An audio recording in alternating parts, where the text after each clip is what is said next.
So we have a stupid person, frankly, at the Fed. It's a political guy who's not a smart person, but he's costing the country a fortune. So what I'm going to do is, he gets out in about 9 months. He gets fortunately terminated. Maybe I should go to the Fed. Am I allowed to appoint myself? I don't know. Am I allowed to appoint myself at the Fed? I do a much better job than these people.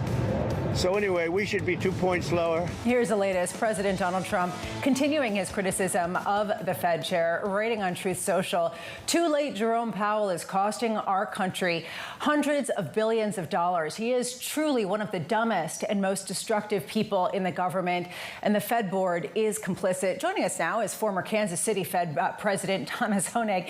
I'm sure, Thomas, you don't really want to comment on that in particular, but it is important to understand exactly how the Fed is navigating this. Do you think that they're making the right decision in just being as plain, as boring as possible and holding on for the data? Yeah, I do. I think they're doing the right thing. They're being cautious. There's so much uncertainty, as you all have talked about. There's geopolitical uncertainty. There's economic uncertainty. There's the budget that hasn't even been decided yet, which I think will have a big impact on the economy. And the Fed won't talk about that themselves, but that is being talked about. So there's so much. I think holding steady, and there's a lot of liquidity still in the market. I mean, my gosh, the government's going to issue $2 trillion in new debt. That's got to go someplace, but it's going to be spent by the government, and that's going to circle back. So I think they're doing the very wise thing, holding on, seeing where things are, and then making a decision when they have the right amount of information and they know where things are. And they use the tariffs as their explanation. That's certainly a legitimate concern for holding back. So is the budget process that's underway right now. Tom, just between friends, nobody's listening.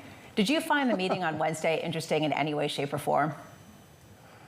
No, I didn't, except for one thing I will say. It was exactly as I expected, no change, the tariffs being the issue and so forth. But what I was disappointed with, there was only one question from the press about the budget, how that might affect things, and I think it's a bigger deal than that. So that kept it boring, and maybe that was intentional, I don't know.